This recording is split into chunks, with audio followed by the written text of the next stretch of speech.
Marwari media आप देख रहे हैं। आज है 7 नवंबर 2023 मंगलवार का दिन और हिंदू तिथि के अनुसार कार्तिक माह की 10वीं तिथि है। नजर डालेंगे आज की बड़ी खबरों पर। शुरुआत करेंगे देश की सबसे बड़ी खबर के साथ। दिल्ली एनसीआर में सोमवार को शाम 4:15 बजे के आसपास एक बार भूकंप के झटके महसूस किए गए। वैसे भूकंप का केंद्र नेपाल में था। इसकी तीव्रता 5.6 आंकी गई। इसकी वजह से उत्तर प्रदेश, उत्तराखंड और राजस्थान के भी कुछ इलाकों में झटके महसूस किए गए। आपको बता दूं, इससे पहले 4 नवंबर को भी भूकंप के झटके महसूस किए गए थे। आगे बढ़ते हैं। एक और बहुत बड़ी खबर। राजधानी दिल्ली में बढ़ते प्रदूषण के बीच केजरीवाल सरकार ने सोमवार को एक बार फिर गाड़ियों के लिए OD1 सिस्टम लागू करने का फैसला किया है। यह OD1 फार्मूला दिवाली के अगले दिन 13 से 20 नवंबर यानी कि एक हफ्ते के लिए लागू रहेगा। आपको बता दूं, दिल्ली में लगातार वायु प्रदूषण फैलता जा रहा है। इससे पहले भी BS3 कैटेगरी वाले पेट्रोल और BS4 कैटेगरी वाले डीजल वाहनों पर रोक लगाई थी। खराब एयर क्वालिटी को लेकर 5वीं तक के स्कूलों को भी 10 नवंबर तक बंद करने का आदेश दिया था। आपको बता दूं, दिल्ली में एयर क्वालिटी क्रिटिकल यानी कि सबसे ज्यादा खतरनाक हो गई है। यानी कि दिल्ली में इतना वायु प्रदूषण है कि सांस लेना दूभर हो गया है। आगे बढ़ते हैं। देश की एक और बड़ी खबर। चुनावी सीजन में सरकार महंगाई को लेकर कोई भी जोखिम नहीं लेना चाहती है। अगले 5 साल तक 80 करोड़ गरीब जनता को मुफ्त राशन देने की घोषणा के बाद सरकार अब आटा व दाल भी सस्ते दाम पर मुहैया करवाने जा रही है। बड़ी खबर यह है, केंद्र सरकार देश भर में 27.5 रुपए प्रति किलो की कीमत पर भारत आटा उपलब्ध करवाएगी। केंद्रीय मंत्री पीयूष गोयल ने सोमवार को दिल्ली में आटे के वितरण वाहनों को हरी झंडी दिखाकर रवाना किया। इसे 10 केजी और 30 केजी के पैक में उपलब्ध करवाया जाएगा। देश भर में 2000 आउटलेट पर यह आटा मिलेगा। इसे national agriculture cooperative marketing federation of India limited और NCCF, सफल, मदर डेयरी और अन्य सहकारी संस्थानों के जरिए बेचा जाएगा।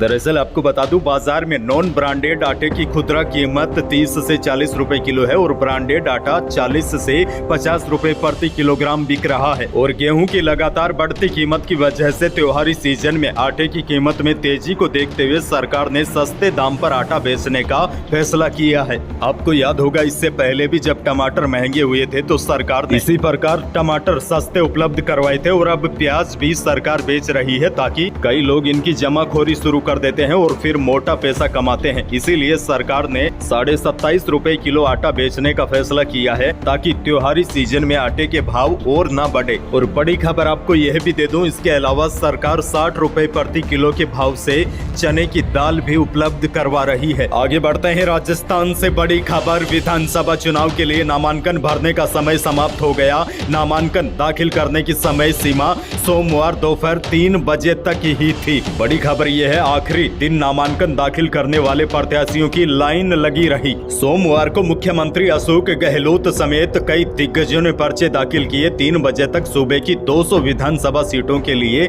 2015 नामांकन पत्र दाखिल किए गए। चुनाव आयोग अब 7 नवंबर को नामांकन पत्रों की जांच करेगा और 9 नवंबर तक प्रत्याशी अपना नाम वापस ले सकते हैं। उसके बाद चुनाव आयोग मैदान में डटे प्रत्याशियों की सूची जारी कर देगा। आगे बढ़ेंगे, लेकिन उससे पहले किसानों के लिए मौसम से जुड़ी बड़ी खबर है। उत्तर भारत में एक नया वेस्टर्न डिस्टर्बेंस एक्टिव हो गया है। इसके प्रभाव से आज राजस्थान के उत्तरी हिस्सों में बादल छा सकते हैं। मौसम विशेषज्ञों का कहना है कि यह सिस्टम बहुत ज्यादा मजबूत नहीं है। इस कारण इसके प्रभाव से जम्मू कश्मीर, लद्दाख एरिया में ही केवल हल्की बारिश और बर्फबारी की संभावना है, जबकि उत्तर भारत के दूसरे राज्यों में केवल बादल वगैरह छा सकते हैं या 1-2 स्थानों पर हल्की बूंदाबांदी भी हो सकती है। इस सिस्टम की वजह से आपने देखा होगा तापमान थोड़े से बढ़े हैं। यह सिस्टम जब आगे बढ़ जाएगा उसके बाद तापमान गिरेंगे और उसके बाद सर्दी बढ़ जाएगी। आगे बढ़ते हैं। एक और बड़ी खबर। मुख्यमंत्री अशोक गहलोत ने अपना चुनावी हलफनामा भी दायर कर दिया है। इस हलफनामे में उन्होंने कुल 11.68 करोड़ रुपए की संपत्ति बताई है। आगे बढ़ते हैं। राजस्थान चुनाव को लेकर कांग्रेस ने स्टार प्रचारकों की सूची जारी की है, जिसमें कांग्रेस अध्यक्ष खड़गे, सोनिया गांधी, राहुल गांधी, प्रियंका गांधी, केसी वेणुगोपाल, अशोक गहलोत, सुखजिंदर सिंह रंधावा, सचिन पायलट, गोविंद डोटासरा और CP जोशी जैसे नाम शामिल है। और हरीश चौधरी को भी स्टार प्रचारकों की सूची में जगह दी गई है। आगे बढ़ते हैं देश के लिए एक और बहुत बड़ी खबर। भारतीय सेना की बॉर्डर रोड ऑर्गेनाइजेशन यानी कि BRO ने अमरनाथ गुफा तक गाड़ियों का काफिला पहुंचा दिया है। यह पहला मौका है जब अमरनाथ गुफा तक गाड़ियां पहुंच सकी है। वाहनों के पहले जत्थे के पवित्र अमरनाथ गुफा तक पहुंचाने के साथ ही एक इतिहास रचा है। BRO को अमरनाथ गुफा मार्गों पर सड़क चौड़ीकरण का काम सौंपा गया था। यही थी प्रदेश और देश की आज की कुछ बड़ी और महत्वपूर्ण खबरें। वीडियो को लाइक करना बिल्कुल न भूलिए। चैनल पर नए हैं तो सब्सक्राइब भी कर लीजिए ताकि आप अपडेट रहे बड़ी खबरों से। धन्यवाद।